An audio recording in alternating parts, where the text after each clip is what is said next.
Halo guys, balik lagi dengan Efek Anime. Chapter sebelumnya kita diberikan fakta yang cukup mencengangkan, di mana pulau yang dituju oleh bajak laut topi jerami bukanlah pulau biasa, melainkan pulau itu bernama Egghead. Dikatakan pulau ini dikenal dengan pulau 500 tahun di masa depan. Yups, tentu saja dari pernyataan tersebut menjelaskan kalau sekarang Luffy berada di pulau yang sangat tepat sebelum ke pulau selanjutnya. Kenapa seperti itu? Seperti ini penjelasannya. Tapi sebelum kita menuju topik utama, jangan lupa untuk klik subscribe dan nyalakan lonceng notifikasinya agar selalu mendapatkan update seputar informasi anime dari kami. Dan berikut prediksi One Piece chapter 1062 versi Efek Anime.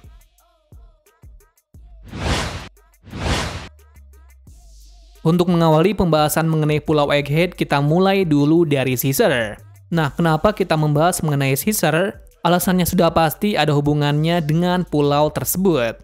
Hubungannya ialah dari story Germa, yang mana kita bisa mengetahui setelah beraliansi dengan kelompok topi jerami, ternyata Caesar belum bisa keluar dari Whole Cake Island. Namun kami belum mengetahui secara pasti kenapa dia tidak bisa keluar dari situ. Simpelnya sih dia tertangkap oleh anak buah dari Big Mom dan disuruh untuk mengerjakan proyek yang diberikan oleh Big Mom sebelumnya. Sebab dari itu pula, dia tidak bisa keluar dari pulau ini. Tidak hanya itu saja yang bisa menjelaskan hal ini, tetapi Caesar juga tidak memiliki peluang yang besar saat kekacauan akibat acara teh ini. Sementara itu, Luffy dan lainnya bisa keluar karena bantuan dari bajak laut matahari yang membantunya. Artinya sudah jelas bahwa Caesar memang sudah tertangkap oleh anak buah dari Big Mom. Dan barulah sekarang dia bisa keluar dari Whole Cake Island setelah bekerja sama dengan Reju dan lainnya yang menyelamatkan saudaranya. Yup, sudah pasti Reju akan membawanya ke tempat yang aman untuk membalas kebaikan dari Caesar. Tentunya tempat yang paling aman untuk Caesar adalah bertempat tinggal di kerajaan Germa 66. Bila mendengar hal ini, maka kalian pasti akan mengingat sebuah kelompok ilmuwan yang sangat hebat di masa lalu. Kelompok tersebut bernama Mets. Kelompok ini beranggotakan ilmuwan jenius yaitu Vegapunk, Judge, Queen, dan Caesar. Bisa dikatakan orang-orang inilah ilmuwan terbaik dari masa itu sampai sekarang sebelum insiden yang membuat kelompok Mets bubar. Bubarnya kelompok tersebut kemungkinan karena egonya masing-masing, di mana ada yang memilih untuk membuat senjata terkuat, menduplikat buah iblis, dan alasan tertentu lainnya. Dikarenakan bila kita mengingat perkataan dari Queen maka sudah jelas kelompok tersebut tak akur. Contohnya Caesar dan Vegapunk. Sejak saat itu pula kelompok tersebut membuat penelitian sendiri-sendiri dengan tujuan masing-masing. Kemudian pada saat ini Caesar hanya memiliki satu tempat saja yang pas untuknya. Yakni mau tidak mau, dia harus bergabung dengan Germa untuk suatu tujuan yang pasti. Pastinya Judge akan senang jika Caesar bekerja sama dengannya lagi. Dikarenakan dia bisa mewujudkan penelitian tentang prajurit kloningannya untuk ke level yang jauh lebih tinggi lagi. Apalagi di sini Caesar bisa membuat senjata yang mematikan untuk digabungkan dalam eksperimen tersebut. Nah, pastinya jika Caesar bergabung dengan Judge, maka hal ini akan sangat valid kenapa bajak laut topi jerami malah masuk ke pulau dari penelitian Vegapunk. Di mana pada arc Egghead pastinya Oda akan menjelaskan semuanya tentang teknologi Seraphim dan masih banyak lagi tentunya. Tapi yang kami tunggu dari Vegapunk ialah bagaimana buah iblis terbentuk dan sejarahnya dari mana. Mungkin inilah yang akan kita ketahui sebelum final saga berlangsung cukup dalam. Well, mungkin sangat menarik jika seperti ini alurnya. Tapi kita tidak tahu, Oda akan membuat ceritanya mungkin lebih menarik lagi. Kemudian kita masuk pada pembahasan Pulau Egghead, pulau di mana tempat penelitian dari Vegapunk berada. Jadi sudah jelas sekarang Luffy dan lainnya berada di tempat yang tidak aman, dikarenakan tempat ini masih menjadi teritorial dari pemerintah dunia. Namun entah mengapa tidak ada sama sekali orang yang menjaga tempat ini dengan aman. Malah muncul hiu raksasa dan seorang robot besar dengan seorang gadis di dalamnya. Gadis ini mengklaim bahwa dirinya adalah Vegapunk. Jelas saja, hal itu membuat Franky dan lainnya sangat terkejut. Dikarenakan tidak mungkin Vegapunk memiliki penampilan seperti itu apalagi seorang wanita. Terlepas dari gadis itu yang mengaku sebagai Vegapunk, ia juga bukanlah orang biasa, melainkan dia sangatlah pintar dan cerdas. Bahkan dia pula yang membuat hiu dengan AI yang sangat pintar walaupun masih ada sedikit kesalahan dalam programnya. Lantas apakah benar dia adalah Vegapunk yang asli? Tentu saja masih misterius siapa Vegapunk yang asli. Namun menurut penjelasan dari Aramai, sosok dari Vegapunk adalah kakek tua. Dan kakek tua yang dimaksud sangatlah berbanding terbalik dengan apa yang muncul dari panel 1061. Mungkin ini ada hubungannya dengan tanda 02 dalam bajunya tersebut. Biasanya jika ada tanda angka seperti itu, maka makhluk atau benda itu merupakan sebuah eksperimen juga. Lantas, apakah gadis ini adalah sebuah proyek sempurna dari Vegapunk? Sayangnya jawabannya belum diketahui secara pasti. Namun pastinya sebelum membuat sebuah Seraphim dengan daya tempur yang sangat dahsyat, Vegapunk diharuskan untuk membuat satu prototipe yang berhasil. Dengan begitu, maka dia akan mudah mengembangkan lagi bentuk Cyberg seperti Seraphim ini.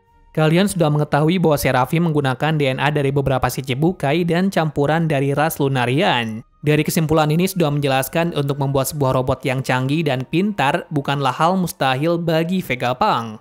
Lantas pertanyaannya, apakah perempuan yang mengaku sebagai Vegapunk adalah sebuah robot? Nah, ini masalahnya. Dikarenakan perempuan ini tidak terlihat sama sekali seperti robot, bahkan terlihat seperti wanita yang sangat normal. Kami mengira gadis ini adalah Uta, dikarenakan memiliki kemiripan yang sama dari segi mata dan penampilannya. Namun tidak mungkin jika perempuan ini adalah Uta, dikarenakan Uta memiliki rambut merah dan putih. Terus siapa sebenarnya perempuan yang satu ini? Kami menduga dia adalah bawahan dari Vegapunk. Entah asistennya atau anaknya sendiri, kita belum dikasih informasi mengenai seluk-beluk dari Vegapunk. Nah, yang akan mengungkap tentang Vegapunk sebenarnya adalah Jewelry Bonnie. Tetapi sayangnya mereka terpisah cukup jauh dari kelompok yang lainnya. Nah, kenapa Bonnie yang akan mengungkapkan gadis itu adalah Vegapunk atau bukan? Dikarenakan Bonnie datang ke sini karena dia ada urusan dengan Vegapunk. Entah apa sebenarnya urusan yang dikatakan Bonnie, menurut kami ini ada hubungannya dengan insiden Marijoa sebelumnya. Yaps, tepat sekali. Kuma belum sembuh 100% dikarenakan jiwanya telah berganti seperti budak dan cyborg. Lalu apa hubungannya Bonnie dan Kuma? Jelas sekali bahwa mereka berdua berhubungan. Mengingat saat Bonnie melihat Kuma yang disiksa oleh Tenryubito, dia merasa sangat kesal dan marah.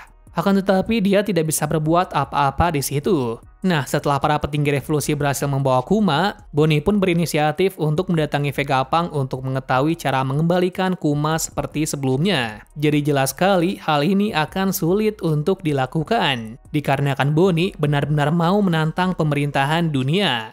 Jelas saja Vegapunk juga tidak mau melanggar aturan dari pemerintahan. Akan tetapi menurut kami Bonnie memiliki ide yang sangat cemerlang, di mana dia akan memanipulasi umurnya menjadi tua. Dengan begitu, dia bisa meminta apapun kepada Vegapunk. Nah, kenapa bisa begitu? Dikarenakan jika Bonnie memanipulasi umurnya menjadi tua, maka sosoknya sangat mirip seperti Ratu Kerajaan Sorbet yaitu Connie. Yang menang Kerajaan Sorbet juga salah satu dari 20 kerajaan yang beraliansi. Dengan itu dia bisa mengetahui cara untuk mengembalikan Kuma seperti dulu lagi. Lantas kenapa dia sangat ngebet untuk menyembuhkan Kuma? Alasannya sudah pasti Kuma adalah orang yang sangat baik di masa dulu.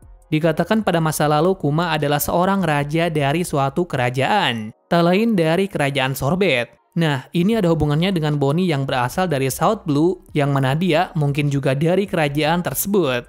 Disinilah hal menariknya terjadi. Apakah mungkin Connie dan Bonnie adalah orang yang sama? Sepertinya bisa saja satu orang, dikarenakan kita tidak mengetahui secara pasti Bonnie itu sudah berumur berapa. Mungkin saja dia sudah tua dan mendapatkan buah iblis memanipulasi umur itu.